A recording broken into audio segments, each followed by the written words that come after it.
ஒரு கெட்ட குணம் அப்படின்னு பார்த்தோம். அதுக்கு நிறைய ஹதீஸ் பார்த்தோம். அல்லாஹ் இந்த கஞ்சத்தனத்தை எப்படி பார்க்குறான், அவனுக்கு எந்த அளவுக்கு கோபமூட்டக்கூடிய ஒரு வார்த்தையா இது இருந்துச்சு, அது செய்யக்கூடிய மக்களையும் அல்லாஹ் வெறுக்கிறான் அப்படின்னு பார்த்தோமா. இன்னைக்கு என்ன அப்படின்னா, இந்த கஞ்சத்தனம் செய்யறவங்களுக்கு அல்லாஹ் என்ன தண்டனை கொடுப்பான் அப்படின்னு பார்த்தோம். கஞ்சத்தனம் செய்யறவங்களை பத்தி அல்லாஹ் சொல்லும் பொழுது, யார் எந்த விஷயத்துல கஞ்சத்தனம் செய்றீங்களோ அவங்க மத்தவங்களுக்கு கஞ்சத்தனம் செய்யல, அவங்களுக்கே தான் அவங்க கஞ்சத்தனம் செஞ்சுக்கிறாங்க அப்படின்னு அல்லாஹ் சொல்றான். இது எப்படி?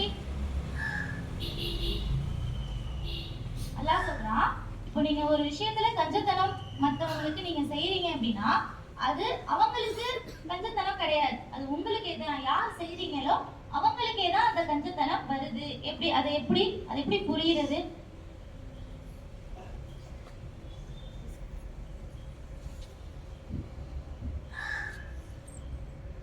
எப்படி அது புரியுது? யோசிங்க. காலையில இப்படியே நிக்கிறீங்க, மறுமை நாள்ல அல்லாஹ் இடத்துல போய் நிக்கும் பொழுது அங்க அல்லாஹ்வுடைய அருட்கொடை நமக்கு ரொம்ப முக்கியம். அல்லாஹ் கொடுக்க போற அந்த ரிசல்ட் ரொம்ப முக்கியம். அந்த ரிசல்ட் எங்க இருந்து வருது அப்படின்னா, இங்க நம்ம நடக்கிற செயல்கள்ல இருந்தா அது நம்மளுக்கு வருது. இப்ப அங்க நம்ம நல்ல ஒரு அந்தஸ்துல இருக்கணும் அப்படின்னா அல்லாஹ் அவனுடைய அருள்களை, அவன் நன்மை வழங்குற விஷயங்கள்ல கஞ்சம் இல்லாம அல்லாஹ் நமக்கு வழங்கினாதான் நம்ம போய் அங்க ஒரு நல்ல அந்தஸ்துல இருக்கலாம். எப்படி அல்லாஹ் இதை கொடுக்குறான் அப்படின்னா, இப்போ ஒரு கெட்ட செயலை மனசுல நினைச்சா அது தீமையாக எழுதப்படல, அதை செஞ்சாதான் அது தீமையாக எழுதப்படுது. தீமையா அதை கன்சிடர் பண்றான்ல. ஆனா ஒரு நல்ல செயலை செய்யாமையே அதை மனசுல நினைச்சாலே அதுக்கான நன்மை நமக்கு கொடுக்கப்படுது. புரியுதா? இப்போ ஒரு நல்ல செயல் தான், ரொம்ப கஷ்டப்படுறான், பெண் இல்ல, அவனுக்கு நம்ம வாங்கி கொடுப்போம் அப்படின்னு நம்ம நினைச்சாலே வாங்கி கொடுக்கல, அதுக்கப்புறம் நீ மனசை மாத்திக்கிட்டே, அதுக்கப்புறம் உன்கிட்ட பணம் இல்லை, அது வேற.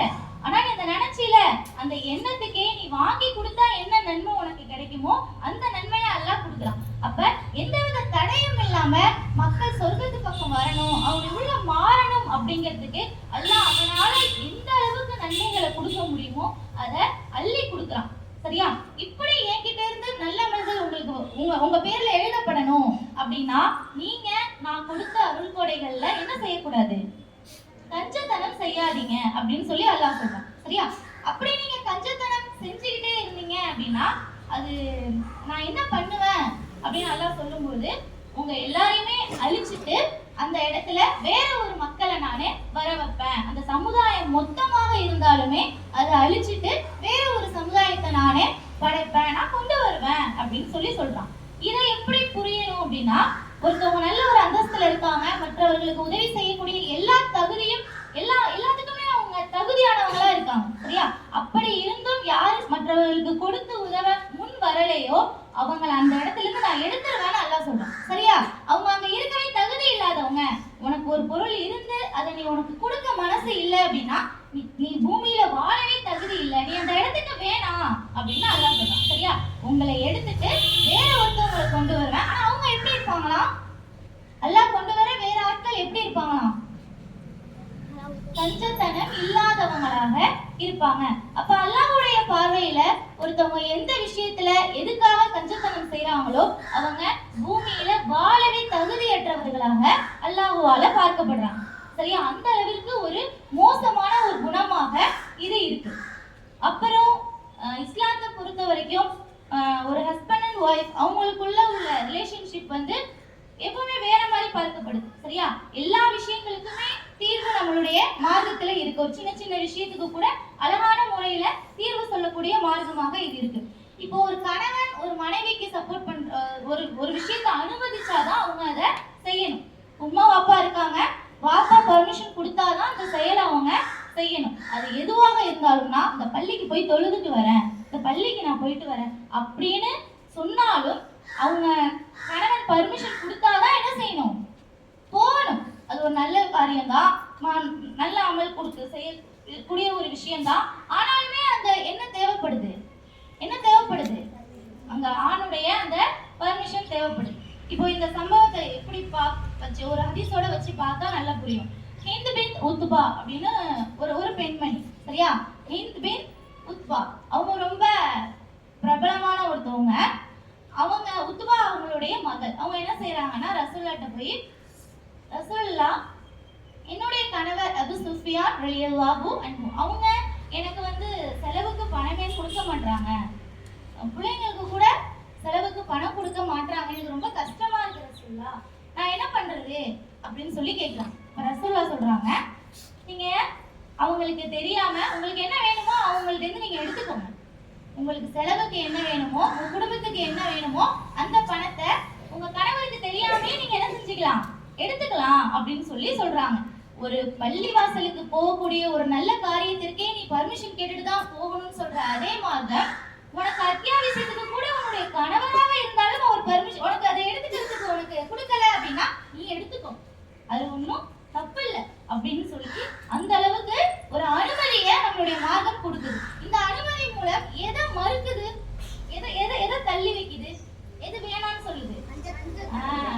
அவர் அப்படி இருந்தாருன்னா நீ எடுத்து செலவு பண்ணிக்கோ, ஆனா அதுலயும் ஒரு லிமிட் இருக்கு, வரம்பு மீறி செஞ்சிடாத, எல்லாத்தையுமே எடுத்துடாத அப்படின்னு சொல்லி அந்த அந்த மனைவிக்கு கேட்டு வந்தவங்களுக்கு ரசூலுல்லாஹ் ஒரு அறிவுரைய சொல்லி அனுப்புறாங்க, சரியா? அந்த அளவிற்கு கஞ்சத்தனத்தை வேணான்னு சொல்லக்கூடிய மார்க்கத்துல நம்ம இருக்கோம், புரியுதா? இப்போ கிளாஸ்லயே அந்த ஆக்டிவிட்டி நடந்ததுல லாஸ்டா, அப்போ கிளாஸ்ல ஏதோ ஒரு ஆக்டிவிட்டி மிஸ் கொடுத்துருக்காங்க, அதை செஞ்சுட்டு இருக்கீங்க. அப்போ கடன் வாங்குறீங்க, ஒன்று பென்சிலு கலர் பென்சில் எல்லாம் வாங்கி கலர் நல்லா அப்படியே ஜாலியாக அடிச்சுட்டு இருக்கீங்க, வாங்கி வாங்கி வாங்கி 2 3 அப்போ கொடுத்தவனுக்கு ஃபெவிகால் காலி ஆயிடுச்சு, இல்லை அதில் பிளாக் ஆயிடுச்சு, அதை இது பண்ண முடியல. அப்போ ஒன்று கேட்குறான், யூஸ் பண்ணி வாங்கிட்டு இருந்தவன்ட்டே ஒன்று ஃபெவிகால் தாடா, நான் பென்சில் கொடுத்தேன்னா தாடா அப்படின்னு சொல்லி அதையும் வாங்கி கை அப்படியே ஸ்டாப் பண்ணதுதான், வாங்கினப்ப ஸ்டாப் ஆன கை தான் அந்த கலர் அடிச்சுட்டு இருந்ததுல இந்த கை அப்படியே ஸ்டாப் ஆயிடுச்சு ஃபெவிகால் வாங்கினோடனே. போதும் போதும், கொஞ்சம்டா, நீ நிப்பாட்றா, அதை வாங்கி பக்கம் வச்சோடனே தான் கை அடுத்து திருப்பி கலர் அடிக்க ஸ்டார்ட் ஆகுது. நீ வாங்குறீல ஒரு பொருள், நீ வாங்குற ஒரு பொருளை அது போல என்ன போல நல்லா அழகா தீட்டிட்டு இருக்க, எவ்வளவு கலர் அந்த கலர் கூட இந்த கலர் கூட ஜாலியா இருக்கு அப்படியே யூஸ் பண்ணும்போது நம்ம கிட்ட இருந்து ஒண்ணு போகுது, நம்மளுக்கு கொடுத்துருக்கானே 2 கேட்டா கூட கொடுப்பான், ஒண்ணு தானே கேட்கறான் அப்படின்னு கொடுக்கணும். நீ எப்படி அடுத்தவங்களோட வாங்கும் போது உனக்கு எப்படி ஜாலியா இருக்கோ அது மாதிரி கொடுக்கும் போதும் அந்த எண்ணம் வரணும், சரியா? அது மாதிரி ஸ்நாக்ஸ் எடுத்துட்டு வரும்போது உனக்கு பிடிச்ச ஸ்நாக்ஸ் யாராவது எடுத்துட்டு வந்தாங்கன்னா அப்படியே எடுக்கிறதுக்கு ஆசையா இருக்கும், சாப்பிடணும், நம்மளுக்கு ஆசையா தானே இருக்கும், அது அது தப்பு கிடையாது, நீ கொடுக்கணும். நம்மளோடது காலியாயிடுமே, இங்கு காலியாயிடுமே, பென்சில் கரைஞ்சிருமே அப்படின்னு எண்ணம் வரக்கூடாது. இந்த எண்ணம் தான் அடுத்தடுத்து டெவலப் ஆகி கஞ்சத்தனமா மாறும், சரியா? எதையுமே கொடுக்க மனசு வராது, ஃபுல்லா எல்லாத்தையும் லாக் பண்ண ஒண்ணும் கிடையாது அப்படின்னு அந்த அடுத்த கட்டத்துக்கு இந்த எண்ணம் தான் உங்களை புஷ் பண்ணி எடுத்துட்டு போகும், சரியா? அப்போ வாங்கும் போது நம்ம எப்படி அவங்கள்ட்ட உரிமையா வாங்குறோமோ அதே மாதிரி என்ன செய்யணும், நம்ம பொருளையும் கொடுத்து உதவணும், சரியா? உங்களுக்கு கொடுக்கப்பட்டதே நான் மற்றவங்களுக்கு கொடுக்கறதுக்கு தான் அல்லாஹ் சொல்றான், சரியா? உங்ககிட்ட என்ன இருக்கோ அதை நான் உனக்கு கொடுத்ததே எதுக்குதான், எதுக்கு? மற்றவங்களுக்கு கொடுக்கறதுக்கு தான், புரியுதா? நீ கொடுக்குறியா இல்லையா அதுதான் உனக்கு டெஸ்ட். செல்வம் அதிகமா கொடுக்கப்பட்டவங்க, பணக்காரங்களா இருக்காங்க, ரொம்ப வசதியா இருக்காங்க, அடுத்தடுத்து இருந்துட்டு தான் இருப்பாங்க, எந்த நிலைக்குமே ஒரு ஸ்டாப் இருக்காது, அடுத்தடுத்து மேல ஒரு ஆள் இருந்துட்டே தான் இருப்பாங்க. இப்ப அவங்களுக்கு மற்றவர்களை பார்க்கும்போது இவ்வளோ பணக்காரங்களா இருக்காங்க, இவ்வளவு செல்வம் இருக்கு, நம்மளுக்கு அல்லாத கொடுக்கலையே அப்படின்னு நினைக்க கூடாது. அவங்களுக்கு எவ்வளவு செல்வம் கொடுக்கப்பட்டிருக்கோ அவ்வளவு கேள்வி கணக்கு அதிகமாக இருக்கும், அவ்வளவு கேள்வி அவங்க ஃபேஸ் பண்ண வேண்டியது இருக்கும். ஒரு 50 கேள்வி ஏழைகளுக்குன்னா 100 கேள்வி பணக்காரங்களுக்கு இருக்கும், சரியா? ஏன்னா அவ்வளவு பணம் அவங்க அல்லாஹ் கொடுத்துருக்கான், நீ என்ன பண்ண கேள்வி கணக்கு இருக்கும், அதுக்கு பதில் சொல்லிதான் ஆகும். அவர்களுக்கு சோதனையும் அதிகமாக இருக்கும், கேள்வி கணக்கும் அதிகமாக இருக்கும். அப்போ எந்த அருட்கொடை அல்லாஹ்வால நமக்கு கொடுக்கப்பட்டிருந்தாலும் அதை ஃபர்ஸ்ட் நம்ம என்ன செய்யணும், அதுல கஞ்சத்தனத்தை நவுத்திட்டு மற்றவர்களுக்கு கொடுக்கக்கூடியவங்களா இருக்கணும், சரியா? இப்படி தொடர்ந்து கஞ்சத்தனம் செய்யறவங்களுக்கு ஒரு தண்டனை இருக்குன்னு அல்லாஹ் ஹதீஸ்ல சொல்லியிருக்கான், அது என்ன அப்படின்னு பார்ப்போம் இன்ஷா அல்லாஹ், சரியா? அஸ்ஸலாமு அலைக்கும் வரஹ்மத்துல்லாஹி வபரகாத்துஹு.